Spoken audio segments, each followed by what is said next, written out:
Salut, c'est Trado, je suis content de vous retrouver pour la mise à jour de l'analyse technique du CAC 40. Alors aujourd'hui, je vous ai préparé un petit épisode spécial, largement dû au fait que j'étais très frustré par le fait d'avoir testé deux stratégies qui n'ont abouti à rien. Voilà, c'est ce qui se passe quand on passe des heures à backtester pour absolument que dalle. Mais je vais quand même vous montrer les résultats de ce backtest, mais pas aujourd'hui parce que du coup il m'est venu sur le fil conducteur de la frustration une idée que je vais donc partager avec vous, mais ça on va voir un petit peu plus tard. On va expédier rapidement, passez-moi l'expression, l'analyse technique du CAC 40 parce qu'il n'y a pas grand chose de neuf. Si peut-être le fait que ce gap qui avait été ouvert sur la séance du 19 mai a été comblé le jour d'après, autrement dit cela valide l'idée d'un gap un gap commun, hein. Les gaps communs signifient souvent que nous allons faire un trading range, c'est-à-dire une congestion, une latéralisation. Pas toujours, mais souvent. Mais en tout cas, ça, on peut l'enlever. On est toujours soutenu par les repères fondamentalement importants, à savoir sur les données mensuelles. On l'a dit, on le répète encore une fois, on a des supports qui tiennent très bien, que ce soit le support mensuel des 65-20 ici, ou encore le support trimestriel des 61-20. Tout ce qui se passe actuellement en dessous de ces zones est anecdotique au regard du fait qu'on n'a ni clôturé en dessous du support mensuel à la fin du mois, ni clôturé en dessous du support trimestriel à la fin du trimestre. Donc pour l'instant, je le répète, c'est anecdotique. Ça veut pas dire, regardez tous ces trucs là, c'est mes backtests loupés du jour, et ça m'a vraiment mis de mauvaise humeur. Pourtant c'est la réalité de mon métier. Bref, je digresse encore une fois, et nous avons donc plusieurs éléments à prendre en considération à présent. Tout à fait. Tout d'abord le fait que la moyenne mobile à 7 jours, elle s'aplatit à nouveau, donc la tendance immédiate elle est plutôt neutre, hein, puisqu'on est en dessous d'une M7 qui monte légèrement. La moyenne mobile à 20 jours, par contre, elle est descendante, on est en dessous, mais elle est testée, donc la tendance générale est plutôt baissière, mais le fait qu'elle soit testée régulièrement montre qu'il y a quand même des velléités haussières. Moyenne mobile à 50 jours plate, ou qui se cherche, donc la tendance de fond est plutôt neutre. Par contre, et c'est le plus important, la moyenne mobile à 200 jours est toujours au-dessus des cours, elle descend, la tendance de long terme, elle est baissière. Et j'ai oublié les chandeliers japonais. Donc le chandelier japonais du jour est plutôt mauvais, hein, puisque il a une longue mèche haute, une clôture dans le tiers baissier, autrement dit les plus hauts n'ont pas été tenus, ce qui veut dire que la pression baissière a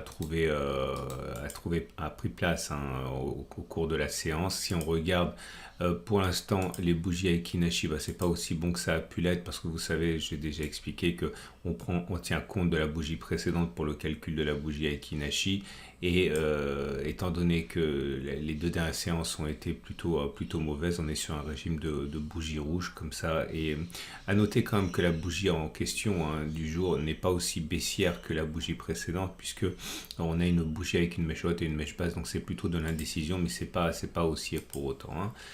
Et les autres éléments techniques, il n'y a rien, je vais pas vous faire perdre votre temps par rapport à ça. Simplement le SAR, j'avais expliqué que le SAR avait été cassé sur cette bougie, et que lorsque c'est cassé, le SAR, il est beaucoup plus plausible de clôturer au-dessus du plus haut de la bougie de cassure du SAR que de ne pas le faire. Et le fait que l'on soit venu consolider, nous donner un ratio gain-risque très intéressant, mais j'en ai déjà parlé, regardez la vidéo d'hier. L'idée c'est que au pire de la séance, alors je dis pas que je suis rentré, d'ailleurs je suis pas rentré sur ce niveau puisque je suis déjà en position, mais imaginons que vous aviez acheté lors de la consolidation en pariant sur un retour sur les plus hauts à 3,59%, vous voyez que le ratio gain-risque était excellent, et c'est en ce sens, hein, qu'il faut prendre également les backtests, hein. Les backtests donnent des résultats, mais également a posteriori peuvent donner des entrées intéressantes, hein, selon le mouvement des cours qu'il y a eu. Donc pour l'instant tout se passe bien au regard du SAR puisqu'il n'a pas été franchi à la baisse, hein. Ce qui nous amène à l'Ichimoku également qui est plutôt neutre, hein.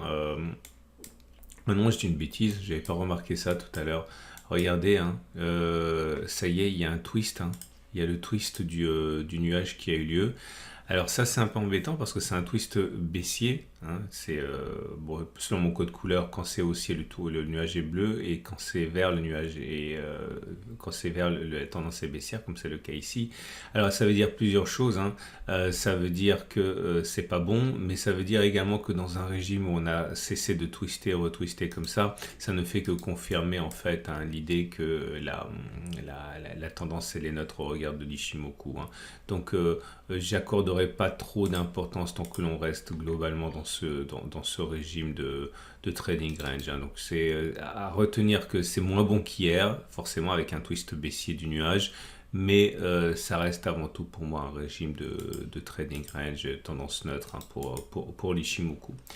Les trades du jour, bah, c'est toujours les mêmes, hein. J'ai envie de dire, bah tiens, oui, bah voilà, bah le SAR, si vous n'êtes pas rentré avant, vous avez une possibilité, puisque je vous rappelle, mais j'ai déjà parlé hier, hein, étant donné qu'il est plus plausible que l'on clôture au-dessus des 2,59 qu'on ne le fasse pas, vous voyez que votre stop de protection, il est à peu près à la même distance et il va monter, hein, le SAR. Donc quelque part mécaniquement vous avez un ratio gain-risque, hein, qui est intéressant si vous visez une clôture au-dessus des 2,59 avec un stop de protection sous le SAR en cas de cassure du SAR. Donc ça peut être à envisager éventuellement. Quant à ceux qui sont baissiers, je ne vois rien, je le répète, hein, avant un retour sur la zone de résistance grise. Ici je vous la montre en données hebdomadaires.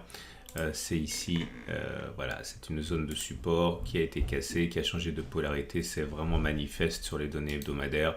Et bon, ça a fonctionné à chaque fois qu'on est venu, on a pris un tir de barrage, hein. Donc je ne vois pas de trade intéressant et prudent avant un retour sur cette zone grise. Quant à moi, vous le savez, je suis déjà investi dans le sens d'un trade haussier, rentré en trois risques, hein. Premier risque pris ici, deuxième tiers de risque pris ici, troisième tiers de risque pris là. Bon, c'est perdant pour l'instant, mais c'est pas catastrophique, même si je m'attends à une issue assez peu favorable, hein, de ce trade, hein. On verra. Bon, c'est de toute manière, c'est comme hier, on est à peu près au même niveau. Donc voilà, si j'ai expédié cette vidéo, c'est parce que c'est dimanche, et dimanche vous avez un peu plus de temps, normalement, et en ce sens, j'aimerais partager avec vous un document assez personnel, et il s'agit d'un des comptes de trading que j'ai ouvert pour un de mes gamins, puisque j'essaie de les former au trading. Alors c'est à mon nom parce que c'est bah voilà, clairement ils n'ont pas l'âge, hein, de trader et d'ouvrir un compte. Donc j'aimerais vous montrer plusieurs choses, et ça embrasse plusieurs domaines. Alors je vais mettre, regardez ce qui se passe depuis le 1er janvier, puisque avant ça je l'ai laissé faire les bêtises qu'il voulait pour lui montrer qu'il fallait une méthode, et ce n'est que depuis janvier 2022, hein, que j'ai repris les choses un peu en main pour lui montrer comment fonctionne l'analyse technique. Alors voilà ce que l'on a. C'était un compte, hein, qui a démarré à 5000 $. Bon, ça fait à peu près 3000 €. Et regardez, ce qui est intéressant, c'est que bon, ça monte très lentement, hein. On en est à 154 $ sur un compte qui a commencé à 5000 $, mais c'est pas le plus important. Le plus important, c'est dans le détail. Tout d'abord, le profit factor 1,23. Ça veut dire que chaque fois que sur ce compte de formation il risque 1, c'est pour gagner en moyenne 1,23, donc ça c'est bien, et un taux de réussite, hein, qui est de voilà, 42 succès pour attendez, je suis très mauvais en calcul mental, donc 42 succès sur 69 trades. Ça fait 61% à peu près de taux de réussite. Alors ça a l'air de rien comme ça, mais c'est pas mal du tout. Et le problème, c'est que il ne le voit pas comme ça. Okay, l'idée, c'est que si on regarde combien fait 154 € par rapport à 5000 €, enfin ce sont des dollars, on arrive à un taux de réussite, à un taux de progression du capital de voilà, 3% en 5 mois. À peu près, je fais les choses à la hache, hein. 3% sur 5 mois, ça veut dire un taux de progression du capital, hein, de 7,5% sur 12 mois. Si on continue sur cette allure-là. Et ça, c'est pour une exposition de 0,5% par trade. C'est-à-dire que j'impose que la perte maximale, lorsque le stop de protection est touché, soit de 0,5% du capital. Mais si ça avait été 1% de risque par trade, on n'est plus à 7,5%, on est à 15% annuel sur un an. si on avait pris si on prend 2% par risque, ce qui est absolument stupide, enfin je trouve que c'est assez peu justifiable, mais si on prend 2% de risque par trade, on est sur du 30% mensuel, ok, enfin 30% annuel. Alors les trois choses que je voudrais évoquer avec vous, c'est que 1, vous voyez l'intérêt qu'il y a dans des périodes difficiles de trader autre chose que ce qu'on trade d'habitude lorsque les marchés s'effondrent, lorsque la bourse s'effondre. Eh ben, c'est là que c'est intéressant justement de faire du trading de court terme sur devises, sur indices aussi, de spéculer à la baisse, etc. etc.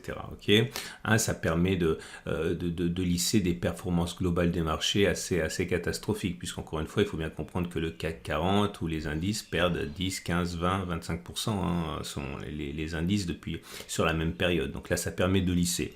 Deuxième chose, bon, pour faire simple, mon gamin, il bosse à côté. Il a un job comme beaucoup de gamins australiens. Et il se dit, attends, là j'ai passé quand même énormément de temps à trader et j'ai gagné quoi? 154 boules. Autrement dit, pourquoi je fais ça? Je gagne ça en 3 jours de travail dans mon job. Oui, voilà. Ça, c'est le gros problème que rencontrent les traders débutants. Et je parle pas des enfants, je parle aussi des adultes. C'est que on se demande pourquoi on passe autant de temps pour gagner entre guillemets aussi peu lorsque le capital il est limité. Oui, mais il n'y a pas de choix par rapport à ça, parce que si vous brûlez les étapes, c'est juste donner au marché votre argent. Et malheureusement, la carrière de trader commence pendant des années par trader des petits comptes, et après, une fois que vous avez trouvé les clés du trading, que vous avez compris comment fonctionnent les trades, les marchés, etc., il n'y a pas de limite au gain qu'on peut faire, si ce n'est la limite psychologique. Vous pouvez toujours, je caricature, mais vendre votre voiture et aller prendre le métro pour trouver du capital. Je ne suis pas en train de vous dire qu'il faille le faire, bien sûr. C'est pas du tout l'esprit de mon message. L'esprit de mon message, c'est qu'il n'y a pas de choix. Si vous démarrez le trading avec une grosse somme, vous allez le perdre. Vous n'avez pas d'autre choix que de commencer avec un petit capital que vous allez faire grossir le temps que vous trouviez une méthode, et au bout de quelques années, eh bien, vous aurez gagné normalement, avec un peu d'espoir, la liberté financière. Donc, si tel est votre désir. Donc, voilà, il y a plein de choses que je vous livre en vrac ici, que j'espère font avancer un peu le schmilblick.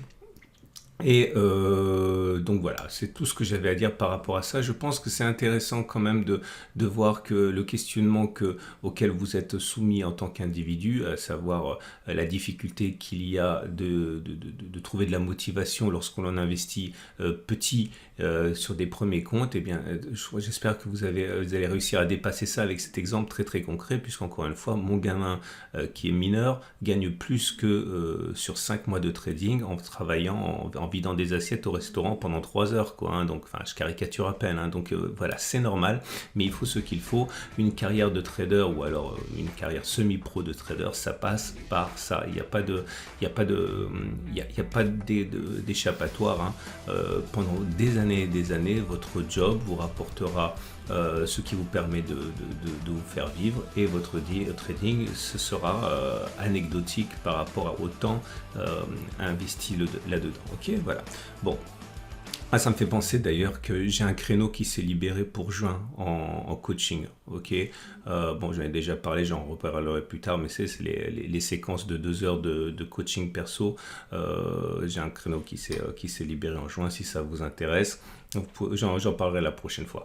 Voilà, je vous souhaite une excellente journée. J'invite à regarder à la fin de cette vidéo l'analyse technique de long terme, l'analyse technique d'accumulation rationnelle sur Tracker. C'est vraiment la seule chose que je vois facile à faire actuellement. Également l'analyse technique de l'or, lundi matin l'analyse technique et la préparation de la semaine de trading sur le trading de court terme, et également sur les cryptos. Bref, plein de choses pour vous à venir.